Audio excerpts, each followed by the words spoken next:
News at 5 begins now. Good evening and thank you for joining us. I'm Mark Hanrahan. Hi everyone, I'm Jane McCarthy. A Kittitas County deputy was killed in the line of duty last night.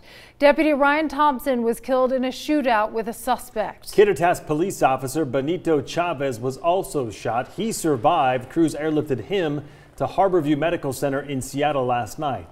Investigators say the 22-year-old underwent surgery for a shattered femur.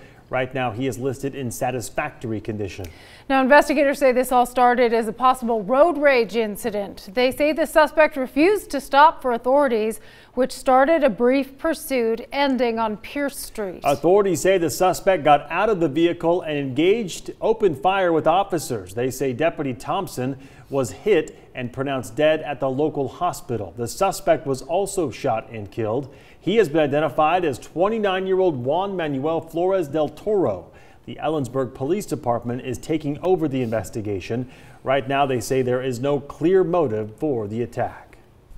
Last night was the worst incident in my 45-plus years in law enforcement, and something that a sheriff or police chief wishes would never, ever happen during their watch. Our community has a very heavy heart today, and last night we lost one of our finest.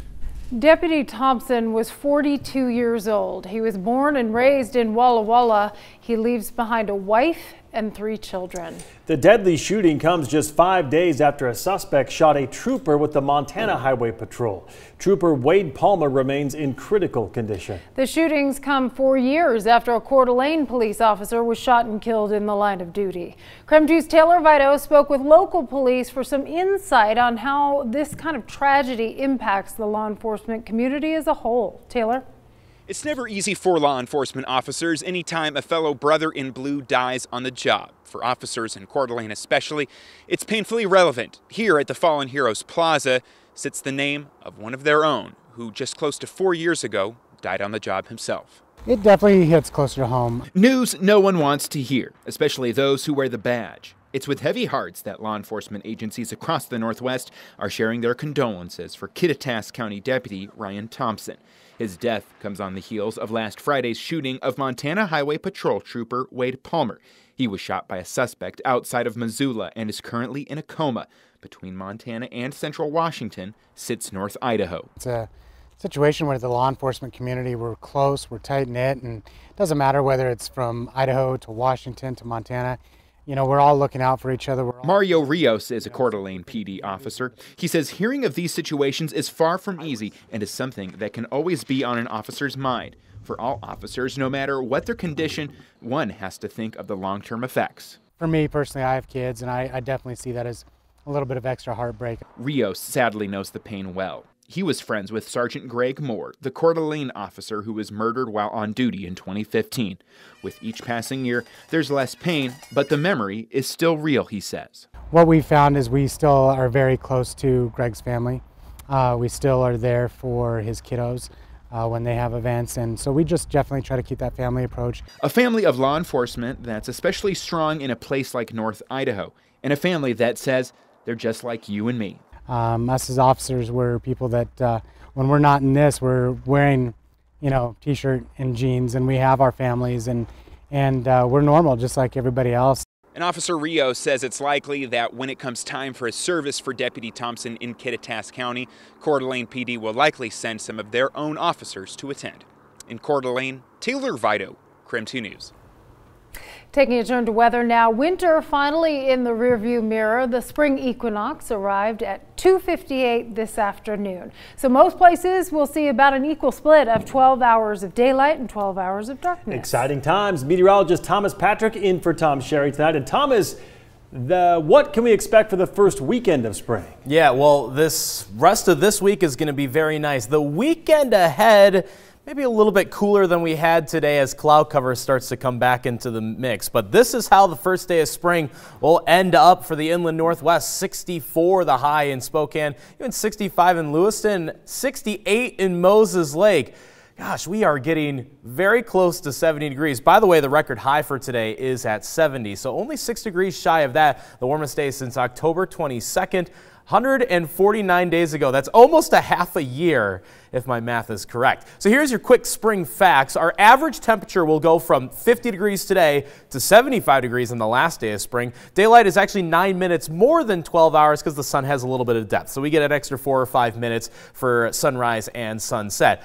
By the way, though, not to bust anyone's bubble, but we do average 2.3 inches of snow every spring. But with a forecast ahead of us, I think we'll be well shy of that. Here's your 12-hour forecast. Temperatures dipping back into the 40s and 30s in the overnight hours, so still quite cool in the overnight here. But I'll let you know how this weekend will break down and when you'll need to grab those umbrellas. That's coming up in just a few minutes. Sounds good, Thomas. Thank you. Well, the Zags have wrapped up their first day of practice in Salt Lake City, but right now there's a former Zag out on the floor practicing with his squad. Yeah, Brenna Green joins us now from Utah with more on that and also a preview to Gonzaga's matchup with Fairleigh Dickinson. Brenna?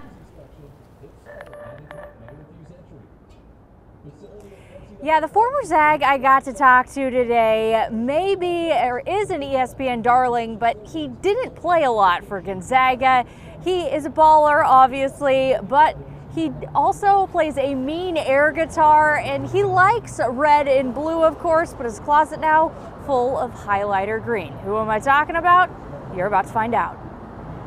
He is a fan favorite who's known for support of his teammates and his amazing celebrations on the bench. I'm excited to see Coach Few. I don't know if he's as excited to see me, but for former Gonzaga walk-on and current Baylor grad assistant Rem Bakamis, there could be a bit of a reunion on Saturday if both the Bears and the Bulldogs advance. I didn't really know how to respond, honestly. I was texting with Jack Beach. Jack Beach predicted Syracuse versus Baylor 8-9, and then Gonzaga the second round. So I always had this feeling we were going to end up with this kind of matchup, but it's just a little weird if I see those guys on the other side of the court. You kind of had a premonition about this, didn't you? Oh yeah, like all year, Coach Jacobs and I are like, we're gonna end up playing the Zags at some point. Like we just knew it. I don't know why. We had that feeling. And if a matchup were to happen, Rem is aware of what he's up against. You said you've watched Gonzaga this year. Oh, yeah. Do you believe they're the best team in the country? I do. I do. I've watched every single game they played. Most of them I watched twice just because I was bored in the office or whatever if I had time. Throw them on, you know, it's always good to learn from Tommy and B, Mike, Coach Donnie, all them. So they're the best team in the country, I think. Offensively, they just have so many weapons, and it's not just 1 through 5. You know, you got guys off the bench like Gino, Killing. You never know what you're going to see. So they're a scary, scary team, especially this time of year, and especially coming off a loss. You know, they're very dangerous. Last year at this time, the 2017 Gonzaga grad wouldn't have been in this position as he had stepped away from the game of basketball, but he couldn't stay away for long. I just miss being around basketball. I miss the team. I miss having an impact on games and all that type of stuff. So I reached out to Coach Jacobs. I knew he was new at Baylor, but I was hoping he could pull some strings for me. We stayed really close, and he was able to get me a spot here and help me try to get my foot in the coaching door. Now with a season under his belt, Rem is glad he made the move from Washington to Waco. It's been awesome. It's been a lot different than Gonzaga, that's for sure. You know, being in the Big 12 conference, obviously, is a lot different, and just kind of the atmospheres are a little different, and location clearly. But it's been great for me. I got to learn from a great staff at Gonzaga and now here at Baylor. He hopes to be on many more staffs in the future. Do you think you want to continue coaching after this? Definitely. This was kind of like a tryout, I guess you could say, or I just kind of figure out what I really wanted to do. And with my dad's coaching history and all my connections in this coaching world, it's definitely what I want to do. And coming here has really helped me make that decision, and I'm going to chase the dream forever now. So.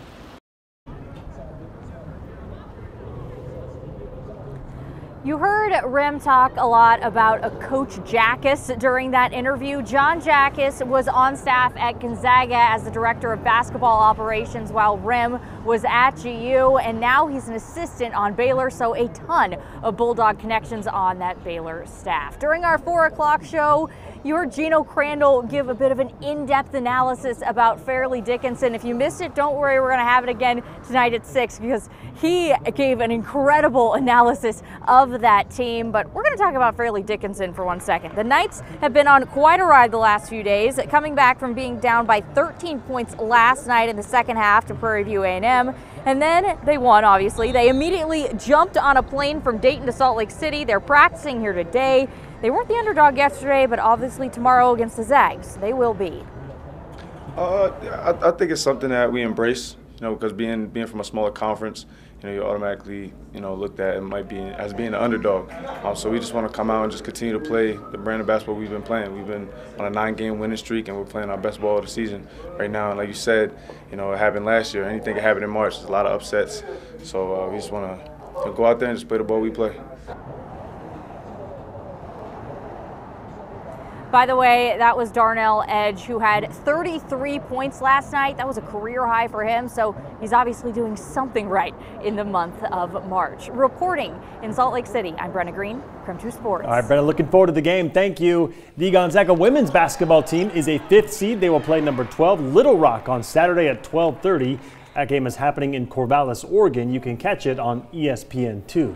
Also tune in tonight at 7 o'clock for the KREM 2 Bulldog Madness special. It'll be 30 minutes devoted to the Zags, including an interview with GU guard Josh Perkins. And you can also join the March Bracket Challenge right now on KREM.com. If you fill out and submit a perfect bracket, you never know. Easy enough. You have the chance to win $1 million. Also, if you beat KREM 2 Sports Director Brenna Green's weekly score, well, at least you can win 2 pizzas from Papa Murphy's. Pretty cool. The rules and entry are simple. You can just find all that on KREM.com. All right. Well.